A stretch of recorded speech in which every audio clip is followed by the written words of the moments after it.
La lecture de presse du jour sur Alliance 92. Madagascar Matin pour commencer notre lecture de presse en ce lundi 4 novembre 2013. Madagascar Matin en titre polémique autour de la révision des listes. Le dernier mot appartient à la logique du droit, grand titre ici fourni, avec ici la légende qui accompagne ce titre scandaleux, le nombre des omissions des listes électorales. Une opération à la va-vite ayant pour but d'établir des listes supplémentaires aurait ouvert à de nombreuses nouvelles erreurs et à des manœuvres de fraude qui auraient risqué de fausser davantage les résultats. Une fronde pour faire un procès d'intention sans préciser les auteurs ni dire à qui profite le crime. C'est ici donc la légende qui accompagne ce grand titre. Mais ici à son éditorialiste de nous donner en titre tractation en suspense. Diverses hypothèses restent encore possibles, du moins. Quelques candidats n'éliminent pas encore la possibilité de leur qualification pour le deuxième tour et les résultats partiels permettent de dégager une tendance, mais tous ne se résignent pas à considérer une tendance à mi-parcours comme définitive et irréversible. Quoiqu'un tel renversement puisse d'ores déjà devoir créer une surprise. Si donc il semble peu réaliste de tabler sur un bouleversement de la hiérarchie établie par les résultats actuels, il serait prématuré, nous dit ici l'éditorialiste de Madagascar Matin, d'entreprendre des tractations concernant des alliances éventuelles, d'autant que ces alliances non seulement se présentent comme indispensables aux deux qualifiés, quels qu'ils soient, mais de plus en considération de l'âpreté du ton en raison des circonstances qui ont conditionné l'environnement de nombre de candidatures, les négociations promettent une rudesse légale. Une fois encore, nous avons ici l'éditorialiste de Madagascar Matin, l'absence d'idéologie pour démarquer les camps entre eux mettra en relief les faiblesses et la vanité de fonctionnement politique local. Tout se réduit à des questions de personnes, une telle ou un tel, à quelques exceptions près, n'étant que le porte-drapeau de sa propre personne ou cette fois-ci d'une tierce personne disqualifiée pour une participation à cette épreuve. Et ici, à l'éditorialiste de nous faire part qu'il reste malgré tout une évidence incontournable. L'un des qualifiés appartiendra à la clique qui a été démise de l'exercice du pouvoir en 2009. L'autre aura participé de près à la gouvernance de la transition. L'essentiel se réduirait donc à trancher entre ces deux camps adverses, voire ennemis. Et la stratégie consisterait principalement non tant à constituer un môle pour le retour du camp avant la crise ou pour les adversaires à oindre d'une légitimité des urnes, le mouvement des revendications de 2009. Eh bien, ces stratégies ne garantissent pas nécessairement une victoire, alors que la tentation de créer un mouvement tous contre donnerait plus la coloration d'un combat et l'entrain pour le mener, voire alimenterait aussi d'une sorte de rage les militants pour aller au front. Rien que ce vocabulaire présage déjà d'un schéma de guerre, les gueules cassées comme on le dit, ainsi que le qualifient les combattants rescapés qui portent les stigmates de la déflagration, serait la population et l'économie, bien entendu, nous dit ici l'éditorialiste de Madagascar Matin. Il n'existe cependant d'autres solutions. Ainsi, on a décidé le peuple par les urnes au premier tour. On peut accuser la classe politique d'avoir masqué ce schéma et d'avoir piégé le peuple qui a chuté dans ce règlement de compte. C'est sans doute important de se débarrasser aussi de cette histoire qui réduit l'essentiel à l'inimité entre deux fractions. Mais le chaos debout de l'une lors des résultats définitifs du second tour ne signifiera pas que l'autre désarmera. Le combat continue, la crise aussi. Les élections comme porte de sortie selon la conviction d'une grande majorité menacent à l'avance de n'avoir été qu'un mirage. Seul peut-être un chaos définitif de l'un par une victoire massive de l'autre sifflerait à jamais dans la fin de ce duel insane. Voilà, c'est ce que nous dit ici en partage l'éditorialiste de Madagascar Matin. Courrier de Madagascar en titre. Ankizy mpirenireny eto Antananarivo miantso fiandraisana andraikitra ny mpiserasera. Élection présidentielle, la publication des résultats traîne. Voilà donc les deux grands titres donnés ici par le journal, mais de la pratique politique. Parlons-en avec Courrier de Madagascar. En titre, le retournement de veste demeure le jeu préféré des politiciens malgaches. L'avènement de ce régime transitoire s'est justifié par la soif de changement exprimée par le peuple en 2009, ce qui a poussé aussi ce dernier à accepter de participer au soulèvement dirigé par l'actuel locataire d'Amutruoja. Un soulèvement populaire qui avait pour but de témoigner le ras-le-bol des promesses non tenues par les dirigeants en général, d'un écœurement sur la manière dont Madagascar avait été dirigé, d'une volonté à tourner la page et d'une inversion de la politique politicienne dont le tristement célèbre retournement de veste des politiciens nous qualifie ici Courrier de Madagascar. De toute l'histoire du pays, alors nous relate le journal, les Malgaches avaient été les témoins d'un foisonnement de politiciens, dont la plupart sont totalement méconnus par la majorité, surtout à la veille d'une élection. Et à titre de rappel, ici, par Courrier de Madagascar, ce fut le cas en 96 avec l'arrivée au pouvoir du professeur Albert Zaf, ou encore en 2002 avec l'accession au trône de l'ancien président déchu en exil Afrique du Sud, Marc Ravalman. Et récemment donc, c'est-à-dire en 2009, à peine 2 ans après son élection poste premier magistrat de la capitale de Madagascar, Andrade a fait exception à la règle en ayant réussi le pari d'entraîner une foule monstre derrière lui, notamment pour défendre sa cause, une situation que l'actuel homme fort de la transition a vite changé en une cause nationale sous prétexte qu'il s'est assurément dressé pour apporter le changement tant attendu par le peuple.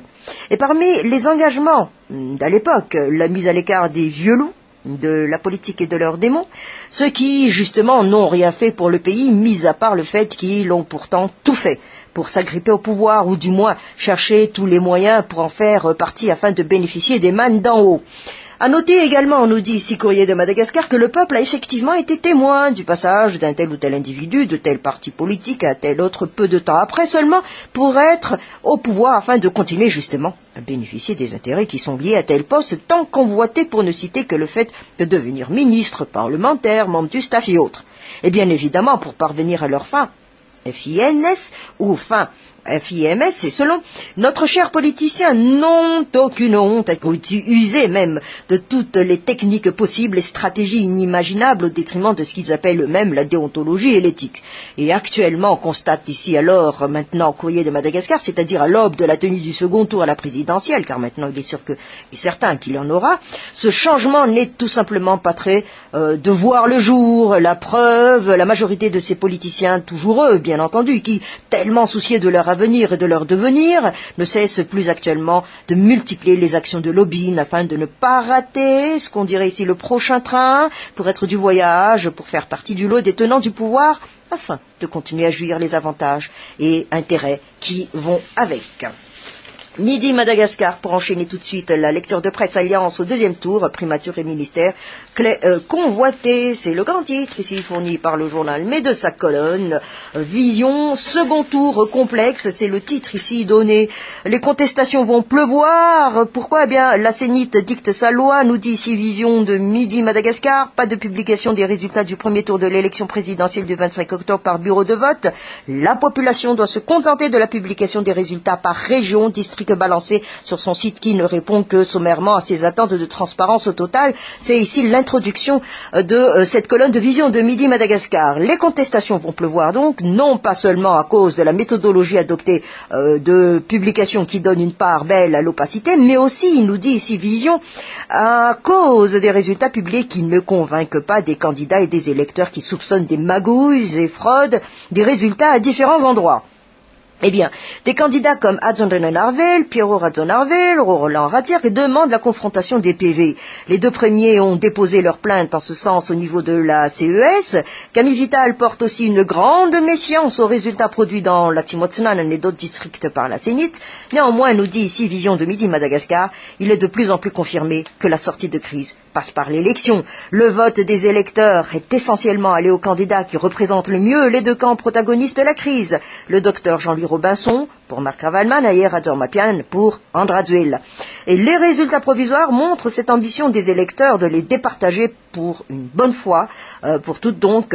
Chaque camp politique doit en tirer des leçons, les deux candidats se mesureront encore au second tour, les alliances seront déterminantes pour acquérir les voix nécessaires pour gagner. L'un d'eux, nous dit ici Vision de Midi Madagascar, deviendra le premier président de la 4e République, et à en juger par les résultats provisoires de la Sénite, nous spécifie ici Vision de Midi Madagascar, le docteur Jean-Louis Robinson aura besoin d'environ 20% de voix pour compléter son score du premier tour, tandis que Adjormapian devra trouver environ 35% pour triompher. En tout cas, les négociations auraient déjà commencé pour les deux candidats. À vous ici, Vision de Midi Madagascar, ils ne doivent pas négliger que les électeurs sont versatiles dans notre pays. Ils ne suivront pas forcément les reports de voix décidés par les candidats battus au premier tour. L'élection sera plus complexe et plus stratégique au second tour. Le journal Les Nouvelles, le scrutin plus que 30% des PV à vérifier. C'est le grand titre ici donné par le journal Les Nouvelles. Et la légende qui accompagne ce grand titre, les résultats provisoires de la présidentielle devraient être publiés par la CENIT vers la fin de cette semaine. Et c'était donc jusqu'à hier, à 18h30 ici, des procès-verbaux issus de 13 881 bureaux de vote sur les 20 001 ont été validés. Mais en détail, par rapport à ce grand titre mis à la une, plus que 30% des procès-verbaux à vérifier. Ici, donc, de cet article du journal Les Nouvelles, eh bien, jusqu'à présent, les candidats Jean-Louis Robinson et Razor Mapian restent en tête de liste. En revanche, Ad Zondenarve, Roland Ratir et Camille Vital complètent le tableau des 5 premiers. Des voix se sont élevées ces derniers temps, critiquant la lenteur de la publication des résultats.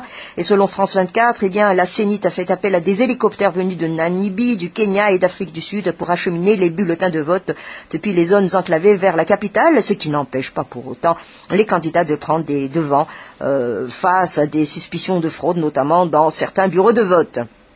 La lenteur de la publication des résultats au niveau de la CENIT et les résultats anormalement constatés dans plusieurs bureaux de vote sur tout le territoire de certains candidats confortent de plus en plus le doute sur le déroulement de ce scrutin. Voilà ce qu'a fait savoir ici les membres du comité de soutien de Camille Vital, c'était vendredi dernier. Et comment est-ce possible que certains candidats récoltent le maximum de suffrages dans des endroits enclavés où ils ne sont jamais allés, où ils sont totalement inconnus?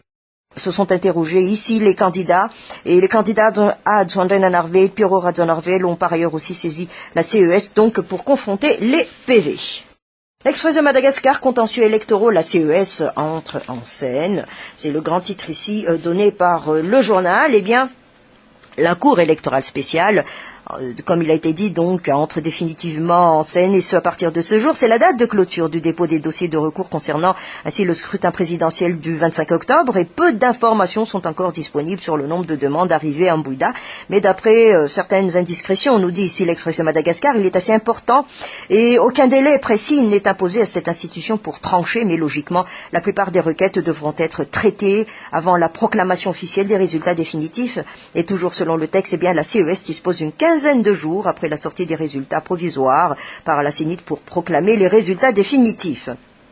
Mais toujours de cet article de l'Express de Madagascar, et d'après leurs informations donc, qui n'ont pas été plus précisément confirmées par la CES, les contenus des requêtes déposées auprès de la CES sont assez diversifiés. Des candidats par exemple demandent la disqualification pure et simple de certains de leurs concurrents pour la diffusion d'informations susceptibles de tromper les électeurs sur les affiches, d'autres pour usage de biens publics à des fins de propagande ou bien pour campagne électorale avant la lettre, pour d'autres encore. Il y a évidemment, nous dit ici l'Express de Madagascar, des demandes de confrontation générale ou partielle des procès-verbaux. Mais après la proclamation des résultats, les yeux seront donc braqués sur la CES, aussi bien ceux des citoyens que ceux des observateurs électoraux. Et outre l'organisation du scrutin proprement dite, le traitement de ces contentieux fait partie des points que ces derniers observent de près et qu'ils tiendront en compte lors de la rédaction donc de leurs rapports d'observation finaux, nous conclut cet article de l'Express de Madagascar.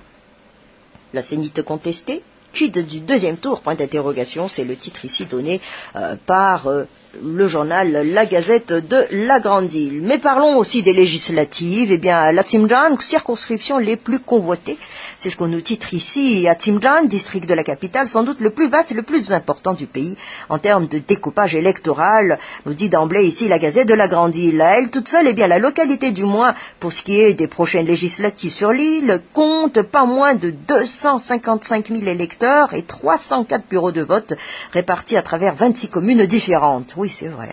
Soit beaucoup plus directement une circonscription électorale convoitée d'une façon ou d'une autre par les candidats potentiels en lice. D'autant plus, nous dit cet article de la Gazette de la Grande Île, que 2 sièges y seront à pourvoir dans le cas des scrutins-là. Et pour rappel, nous dit le journal, les 10 candidats sont répartis sur 35 listes différentes, dont celle du groupe politique Miarakan Président Ian Razuel. Et à la tête de cette liste se trouve en fait Nirland Tondjemaas, ou personnalité influente au sein de la présidence de la transition. Et samedi dernier, dans leur QG, 6 du côté de Voutvourne, nous dit cet article de la Gazette de la Grande Île, les 5 candidats de ma part donc s'est manifesté publiquement pour faire part d'or et déjà de leurs entières dispositions à s'acquitter de leur rôle mission parlementaire en cas de victoire. Le journal La Vérité, pour conclure notre lecture de presse. Défaillance dans le déroulement des élections, la destitution de la CENIT réclamée, non-révision de la liste électorale, des déclarations contradictoires, de grands titres ici fournis par le journal La Vérité, et enfin de son éditorial, un titre ici qui mérite aussi d'être partagé en lecture à travers ce titre, Démocratie traître, c'est le titre ici donné. Le constat désolant et prévisible de la compréhension de la notion de démocratie par la population malgache à travers un sondage effectué peu avant l'élection présidentielle n'a d'égal que le ton navré et scandalisé de la personne qui l'a commenté il y a quelques jours de cela. Il n'a échappé à personne que les incriminés sont surtout les dirigeants et les politiciens. Mais comment peut-il en être autrement lorsque ces derniers savent à peine ce que la démocratie veut dire, alors que, à côté de la pauvreté dans tous les domaines et dans tous les sens, la démocratie est l'un des mots, sinon le principal, les plus utilisés depuis quelques années. Et ici, à l'éditorialiste du journal La Vérité de nous parler alors de cette démocratie galvaudée, dénaturée, trafiquée, pervertie et vidée de sa signification première. Eh bien, la démocratie est mélangée à toutes les sauces comme une tambouille immangeable. Et dans la énième fois, il convient de rappeler aussi la définition donnée par les dictionnaires, une définition qui ne fera pas s'accorder les violons puisqu'elle peut aboutir non seulement à de nombreuses interprétations qui en éloignent le vocable, mais à des contradictions pour le moins fantaisistes. Et ici, donc, à l'éditorialiste de nous en parler. La démocratie est un régime politique dans lequel le peuple exerce sa souveraineté lui-même sans l'intermédiaire d'un organe représentatif, démocratie directe, ou par un représentant interposé, ce qu'on appelle démocratie représentative. Les dirigeants et les politiciens affectionnent de déclarer, de proclamer que seul le peuple est détenteur du pouvoir. Etc. L'État, c'est le peuple, le pouvoir appartient au peuple, l'argent, les richesses et les biens appartiennent au peuple. Les dirigeants ne font que les emprunter. Sauf qu'ils ne les lui rendent, pour ainsi dire, jamais d'une fois qu'ils dirigent le pays, et bien entendu, sans les intérêts.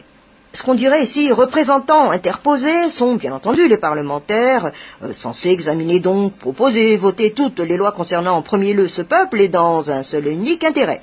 Mais là encore, constate ici l'éditorialiste du journal La Vérité, rien n'a été fait dans ce sens, sinon et peu sans impact sur ce peuple.